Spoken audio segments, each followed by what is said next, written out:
안녕하세요. 크리스천 영상학교를 운영하는 신목사입니다. 오늘은 정형사는 고난을 통하여 자신의 가치를 입증해야 한다는 점을 한번 생각해 볼게요. 군대에서 가장 용감하다고 평가되는 부대가 바로 특수부대죠.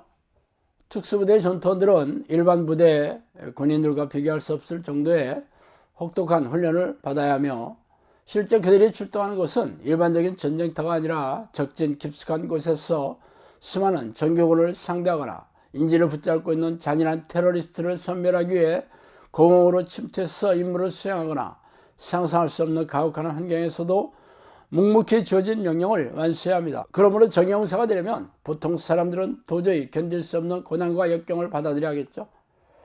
그러나 눈에 보이지 않고 귀에 들리지 않는 적과 싸우는 용사라면 세상의 특수부대원들과 비교할 수 없는 용맹하고 탁월한 영적 능력을 가지고 그들과 싸워 이겨내야 하는 것은 당연하겠죠.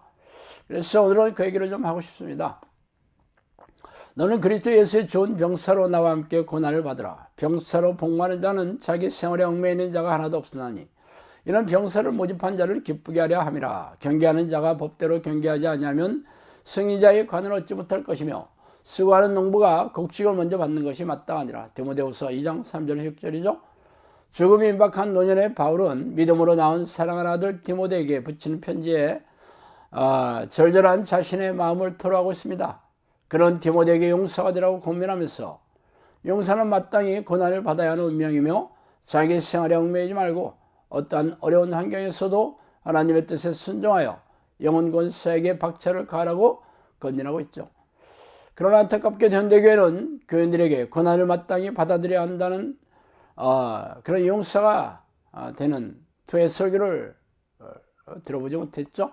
한국교회를 대표하는 대형교회 목사들이나 유튜브 채널에서 인기가 드높은 강사 목사들은 죄다 교인들이 듣기 좋아하는 덕담이나 격려, 위로와 축복의 말들을 감성을 터치하는 쫀득쫀득한 말솜씨로 쏟아부어주는 말쟁이들이 대부분이에요. 그들의 설교를 들은 교인들은 눈물을 흘리며 은혜를 받았다고 하나님께 크게 쓰시는 종이라며 칭찬하기 일색이죠. 현대교회는 분위기가 이런데 어느 목사가 고난을 당연하게 받아들여야 하는 병사가 되라는 그런 설교를 하겠어요. 그런 설교를 들은 교인들은 싸늘한 시선으로 그런 목사를 단상에서 쫓아낼 것이 불보듯한 일입니다.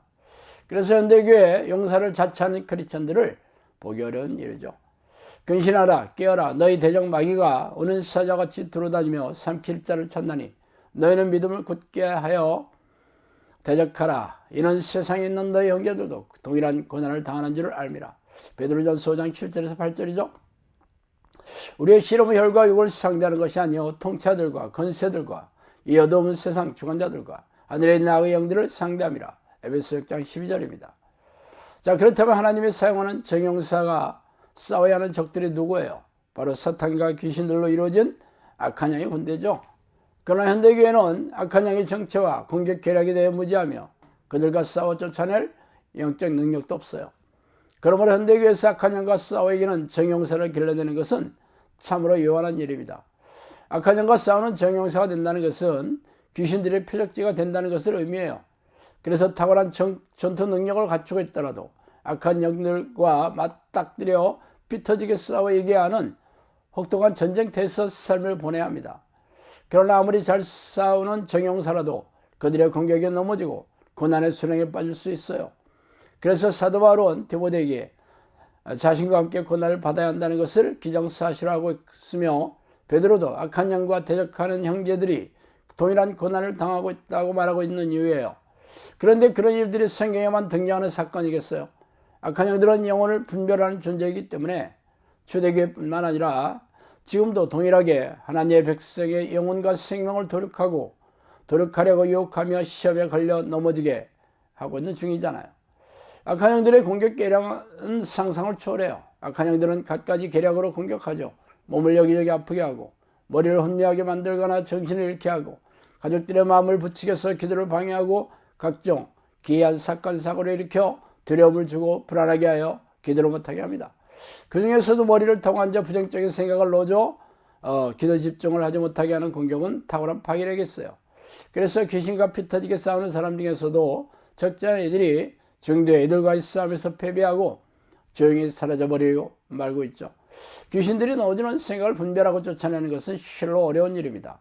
자신의 생각이 바로 귀신이 넣어주는 생각이라는 것을 인지조차 하기 어렵고, 늦게 인지해버리면 기도가 아무리 효과가 없기 때문이죠. 결국 자신의 생각이 귀신의 소리를 듣는 것이라는 것을 철저하게 깨닫지 못하는 사람들이 이 영적 전쟁에서 패배하고 마는 것이죠.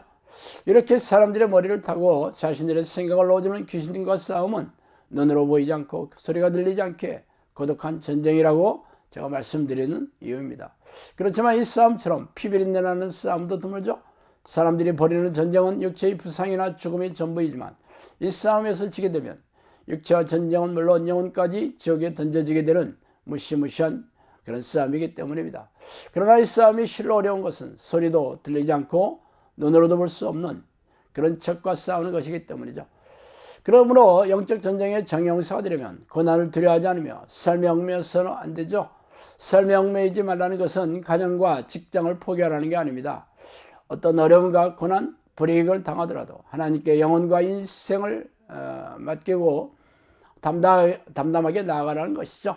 그렇게 산다 하더라도 세상은 물론 가족들도 냉담하며 교인들도 알아주지 않는 고독한 그런 싸움을 평생 하며 살아야 합니다. 물론 하나님은 잘 알고 계시며 천국에서의 엄청난 보상도 기다리고 있겠지만 말이죠. 그러나 어떤 고난과 역경에서도 실망하거나 두려워하지 말고 악한 영과의 싸움을 즐기는 사람들만이 하나님의 귀에 쓰이는 정의용사의 반열에 오를 수 있죠. 당신이 그런 사람이 되기를 바랍니다. 자, 오늘은 여기까지 하겠습니다. 감사합니다.